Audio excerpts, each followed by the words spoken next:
का नाम नरेश मिस्त्री है। ये भाई पेहवा जिला कुरुक्षेत्र के रहने वाले हैं। इस भाई की गवाही ये है कि 4 साल पहले इस भाई की खब्बी यानी लेफ्ट टांग की नसें ब्लॉक हो गई थी और इस भाई को टांग में बहुत तेज़ दर्द होता था। इस भाई के जीवन में इसके कारण बहुत सारी परेशानियाँ आई। इस भाई की कमर में दर्द रहने लगा, सीधे रहते थे, झुक नहीं पाते थे, अगर कुछ देर झुक जाते थे तो सीधे नहीं हो पाते थे। भाई अब अपनी टेस्टमनी खुद दें, आप लोगों को बताएं कि किस तरीके से इस बीमारी के कारण, ब्लॉकेज के कारण आपके जीवन में क्या क्या परेशानियाँ आई, आप बताएं। मुझे इस ब्लॉकेज के कारण बहुत दिक्कत आई। मैं काम पे जाता था, काम पे भी मुझको इतनी दिक्कत आती थी कि मुझसे काम करने में इतनी दिक्कत थी कि मैं आपको बता नहीं सकता। मैं दिल ऐसा करता था जैसे कि मैं बैठ के इतना रोऊं। बहुत बुरा हाल था मेरा, मैं चल नहीं पाता था। अगर जो थोड़ी दूर चलता था तो उसी समय मेरी लात में और कमर में दर्द शुरू हो जाता था, तभी मुझे बैठना पड़ता था।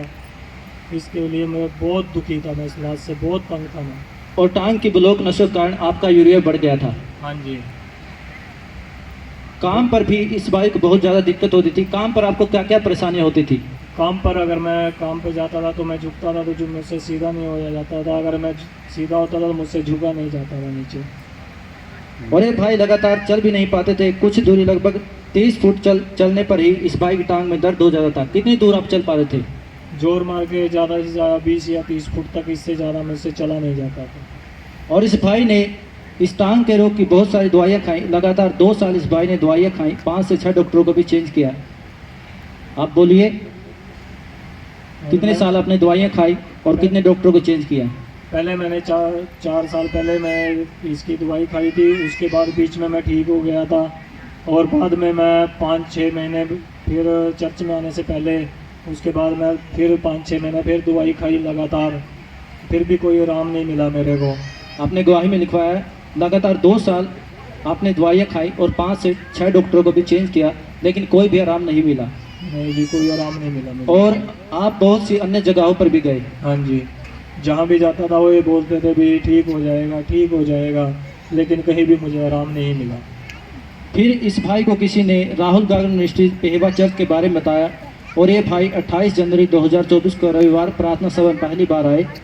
और इस मिनिस्ट्रीज में आने से पहले लगातार इन्होंने 6 महीने और दवाई खाई, लेकिन कोई भी आराम नहीं मिला। हाँ जी। तो जब ये भाई 28 जनवरी 2024 को पहली बार चर्च में आए, तो आप बताएं कि जब आप पहली बार इस चर्च में आए तो आपके साथ क्या हुआ? जब मैं पहली बार इस चर्च में आया तो मैं उठ नहीं पा रहा था, बैठ नहीं पा रहा था। जब मैं उठता था तो मुझे पकड़ के उठाना पड़ता था। और उसी संडे मेरे को 10% मेरे शरीर में मुझको पता लगा कि हाँ मुझे कुछ फ़र्क है। और जैसे मैं दूसरे संडे आया तो उसमें मुझे 50% सही था। और जैसे मैं तीसरे संडे इस चर्च में आया तो मैं बिल्कुल ब्लेस हो चुका था। जोर से तारीफ करें। हालेलुया। तो जब ये भाई 28 जनवरी 2024 को पहली बार चर्च में आए तो परमेश्वर के दास प्रोफेट निशगढ़ जोशुआ जी ने इस भाई पर अभिषेक तेल के साथ प्रार्थना की। और जब ये भाई घर पर गए और घर जाने के बाद इन्होंने चेक किया कि इनकी टांग का दर्द जा चुका है, टांग की नसें धीरे धीरे खुलने शुरू हो चुकी हैं। जैसे कि भाई ने अपनी गवाही में बताया कि पहले संडे आने पर इनको 10% आराम मिला और दूसरे संडे आने पर इनको 50% आराम मिला और तीसरे संडे इनकी टांग की ब्लॉकेज नसें खुल चुकी थी।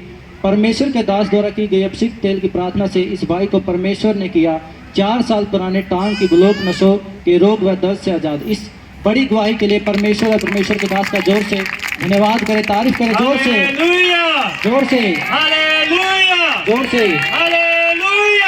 भाई आप क्या संदेश देना चाहेंगे कलीसिया से? मैं तो यही कहूँगा कि जो भी इस चर्च में आए वो विश्वास करे, और विश्वास से बढ़कर कुछ नहीं है। जो भी विश्वास करेगा वो यहाँ से चंगा होके ही जाएगा, ब्लेस होके जाएगा, ये मेरा विश्वास है। जोर से तारीफ करें, हालेलुया। जोर से तारीफ करें, तालियां देकर इसकी तारीफ करें इस बड़ी गवाही के लिए।